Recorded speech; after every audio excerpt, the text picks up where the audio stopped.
واجب الاحترام معززین سامعین و حاضرین حضرات، اللہ تبارک و تعالی جل شانہ کے فضل و کرم سے ہمیں زندگی میں پھر میلاد پاک کے مہینے کی بہاریں نصیب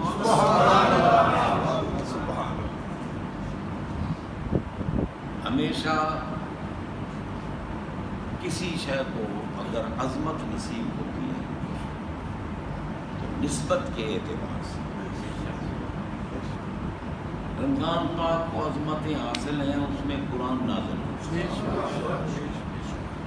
اور ربیع الاول کا تو کہنا ہی کیا، سبحان اللہ، ربیع الاول میں تو قرآن والا تشریف، سبحان اللہ، پورے قرآن پہ اگر بندہ صاحب قرآن کی محبت میں ڈوب کر قرآن پہ عمل کرے تو ولی بنتا ہے۔ اور ہمارے آقا کی شان دیکھو، دولت ایمان کے حصول کے بعد اگر ایک لمحہ کوئی سرکار کی بارگاہ میں بیٹھ جائے تو وہ ولیوں کا سردار۔ قرآن پاک کی بڑی شان ہے، بڑا مقام ہے قرآن پاک کا، ایک ایک حرف کے بدلے 10 نے کیا، مہینے میں قرآن آیا تو رنگ لگ گیا، جس کے سینے میں قرآن آ جائے تو رنگ لگ جائے۔ لیکن قرآن والے کا کیا کہنا جن کے صدقے قرآن نازل، بڑی شان والا قرآن۔ اللہ نے جب عطا فرمایا، نہیں فرمایا کہ میں ایمان والوں تم پہ احسان کر رہا ہوں کہ تمہیں قرآن دے رہا ہوں، نہیں، کوئی بھی رب نے نعمت عطا فرمائی اور نعمتیں اس کی تو گننے والی بھی نہیں۔ وَإِن تَعُدُّوا نِعْمَتَ اللَّهِ لَا تُحْصُوهَا، اگر اللہ کی نعمتوں کی آپ تعداد کرنا چاہیں تو شمار نہیں کر سکتے، اتنی نعمتیں، مگر کسی نعمت پر احسان نہیں جتلایا۔ اور جب اصل نعمت کی جلوہ فرمائی، سبحان اللہ، جس نعمت پر رب کو ناز ہے، رب کہتے ہیں هو الذی ارسل رسولہ بالہدی، تمہیں پتہ ہے میں کون اللہ ہوں؟ یا اللہ تو خود ہی فرما کون اللہ ہے تو؟ فرمایا وہی تو ہوں جس نے محمد کو بھیجا۔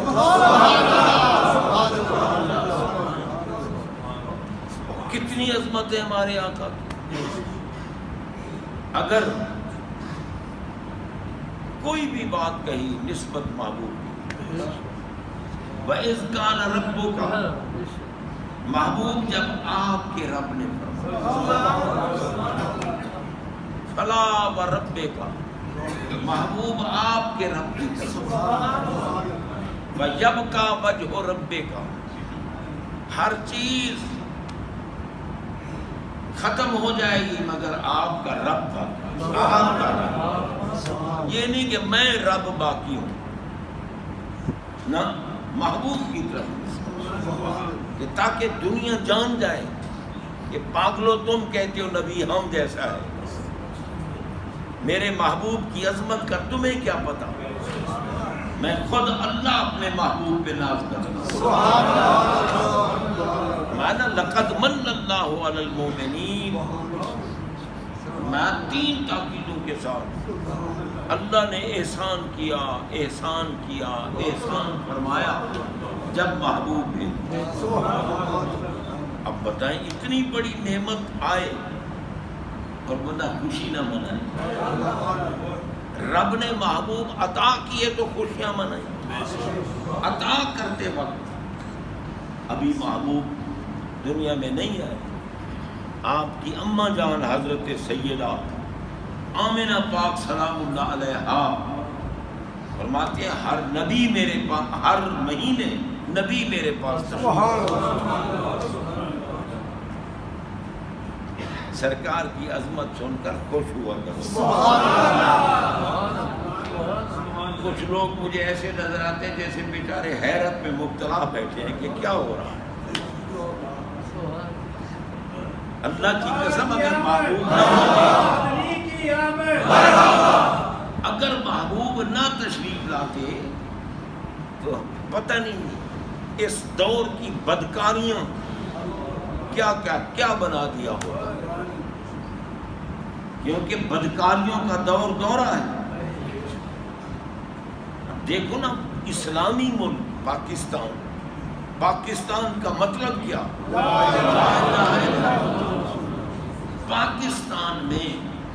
پاکستان کا معنی کیا ہے؟ پلیدوں کے رہنے کی جگہ، اور یہاں جگہ نہیں ہے پلیدوں کی۔ یہ جو شریعت کے خلاف بکواسیں کرتے ہیں ان کی جگہ نہیں ہے پاکستان میں۔ یہ ٹرانسجینڈر بنانے والے کمینوں کی جگہ پاکستان میں نہیں ہے۔ قرآن کی خلاف ورزی کرنے والوں کی جگہ پاکستان نہیں ہے۔ ظلم ہے جو بندہ اسلام کے خلاف سوچ رکھتا ہے یا مخالفین اسلام کی تائید کرتا ہے، وہ لعنت کا مستحق ہے، اسے دھکے دے کر پاکستان سے نکال دیا جائے، کیونکہ یہاں تو پاکوں کے رہنے کی جگہ ہے، اور پاک وہی ہے جو محمد عربی کے نظام کو سراہا۔ حضرات محترم غور کیجیے، یہ نہیں ہے کہ جو مرضی ہے ہانک دو، اسی لیے تو ذلت اور رسوائی ہم پہ مسلط ہو رہی ہے۔ جناب بندہ، یہ سیلاب، یہ آسمان سے بارشوں کا برسنا، یہ اتنی مہنگائی، یہ رزق میں قلت، یہ تنگی معاش، یہ کس لیے سب کچھ ہو رہا ہے؟ فرمایا من اعرض عن ذکری فإن له معیشۃ ضنکا۔ قرآن نے فرمایا تو میرے حکم سے روگردانی کرتا ہے، یا اللہ تیرا حکم کون سا ہے؟ فرمایا ومن یطع الرسول فقد اطاع اللہ۔ محبوب جو تم نے بھیجا ہے، دیکھو محبوب کی طرف، جو کچھ محبوب کہیں وہ محبوب کا کہنا نہیں ہوگا، تمہارے معبود کا کہنا۔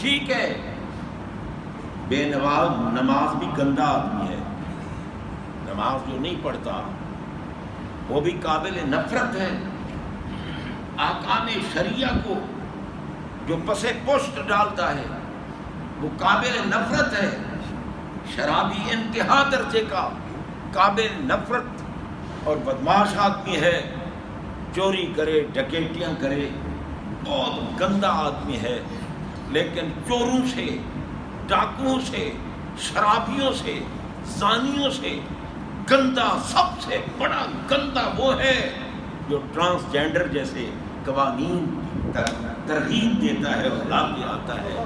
اللہ کی قسم، میرے نبی کا گستاخ سب سے بڑا برا ہے۔ بے شک کوئی گناہ ایسا نہیں جو نبی کے گستاخی کے برابر ہو، ہر گناہ قابل معافی ہے، مگر سرکار کی گستاخی قابل معافی نہیں۔ اللہ تعالیٰ سب کو بخش دے گا، گستاخ رسول کو نہیں بخشے گا۔ حضرات محترم، وہ محبوب تشریف لائے جن کے غلاموں کو اللہ محبوب بنا لیتا ہے، نہیں ہے فاتبعونی یحببکم اللہ۔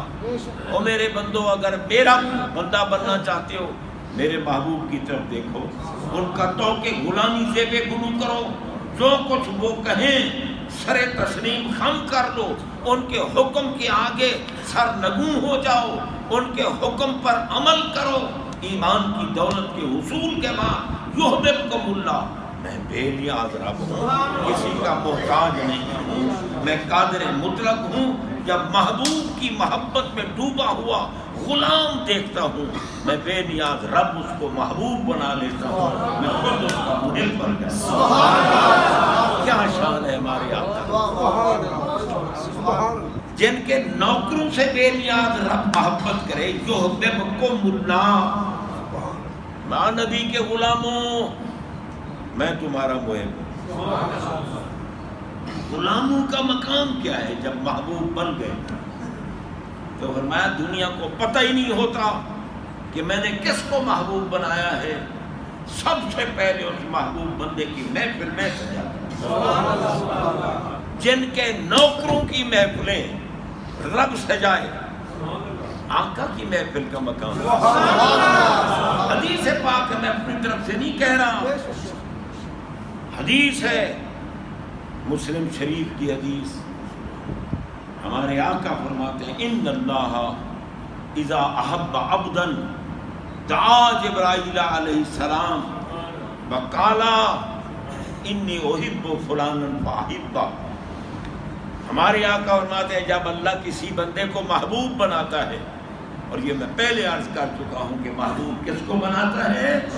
جو مدینے والے کی محبت میں ڈوب کر ان کا توق غلامی سے بے غلو کرتے ہوئے ان کی اداؤں کو اپناتا ہے، تو رب تعالیٰ یحببکم اللہ فرماتا تو میرا محبوب ہو گیا۔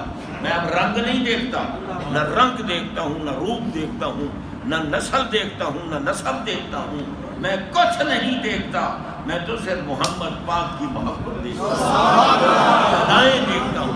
کہ میرے محبوب کی اداؤں کو اپنا لیتے ہیں تو پھر کسی کو داتا ہجمیری بنا دیتا ہوں، کسی کو غریب نواز اجمیری بنا دیتا ہوں، کسی کو مجدد آل فسانی بنا دیتا ہوں، کسی کو شیر ربانی بنا دیتا ہوں، کسی کو خواجہ سید مہر علی بنا دیتا ہوں، اور کسی کو اعلیٰ حضرت احمد رضا بنا دیتا ہوں۔ یہ سب میرے محبوب کے غلام ہیں جن نے محبوب کی اداؤں کو اپنایا ہے۔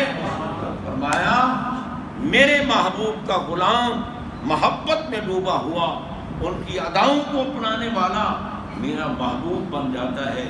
جن کے نوکروں کو محبوب بناتا ہوں اس آقا کا مقام، باقیوں کا مقام، نوکروں کا مقام، متبعین کا مقام، مطیعین کا مقام یہ ہے وَإِن سَأَلَنِي لَأُعْطِيَنَّهُ۔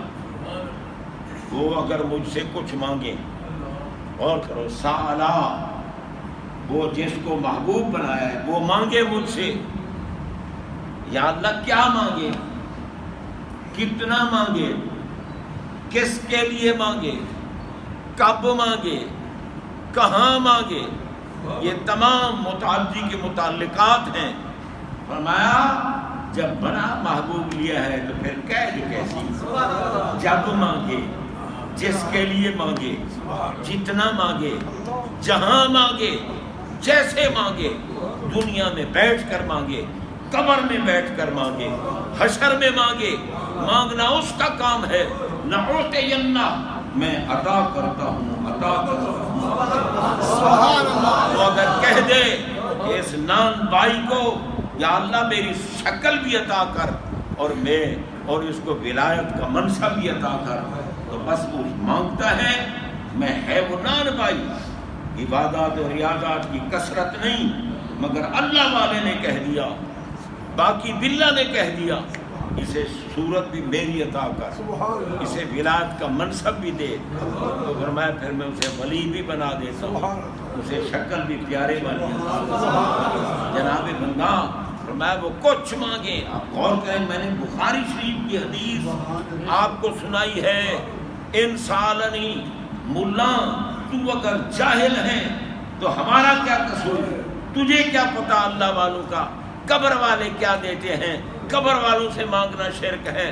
نا مرادو، میرے آقا نے اعلان کیا اور امام بخاری نے بخاری شریف میں لکھا ہے وَإِن سَأَلَنِي لَأُعْطِيَنَّهُ، وہ دنیا میں بیٹھ کے مانگے یا قبر میں بیٹھ کے مانگے یا حشر میں مانگے، جس کے لیے مانگے، جتنا مانگے، جب مانگے، جہاں مانگے، وہ کہتے جاتے ہیں میں سنتا جاتا ہوں، میں دیتا ہوں، میں دیتا ہوں۔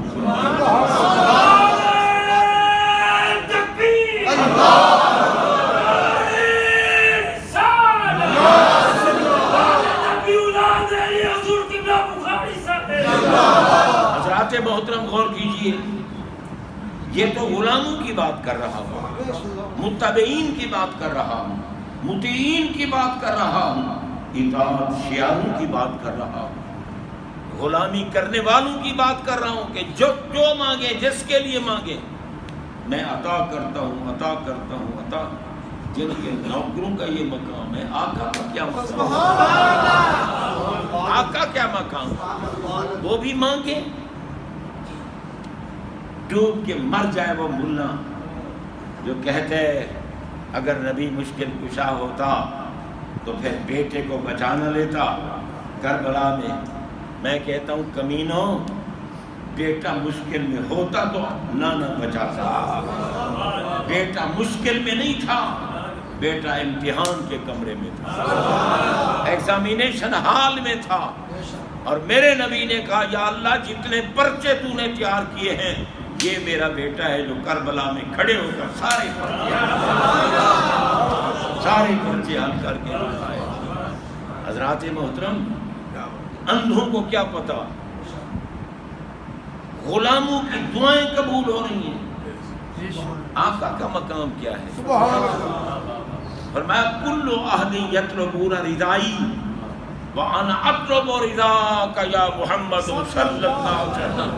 فرمایا محبوب ہر کوئی میری طرف دیکھتا ہے، میں قادر مطلق ہوں، میں رب ہوں، میں اللہ ہوں، ہر کوئی میری طرف دیکھتا ہے مگر میں رب ہو کر بھی پیارے تمہاری طرف،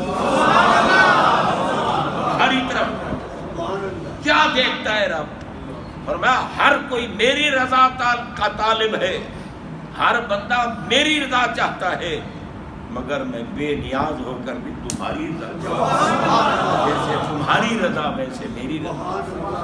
دیکھیں قرآن پاک شاہد ہے، مدینہ طیبہ جانے والے لوگ مسجد قبلہ تین کو دیکھا ہوا ہے، دو قبلوں والی مسجد، ایک قبلہ شمال کی طرف، دوسرا جنوب کی طرف، ٹھیک ہے نا؟ شمال کی طرف بیت المقدس قبلہ تھا، جنوب کی طرف بیت اللہ قبلہ ہے۔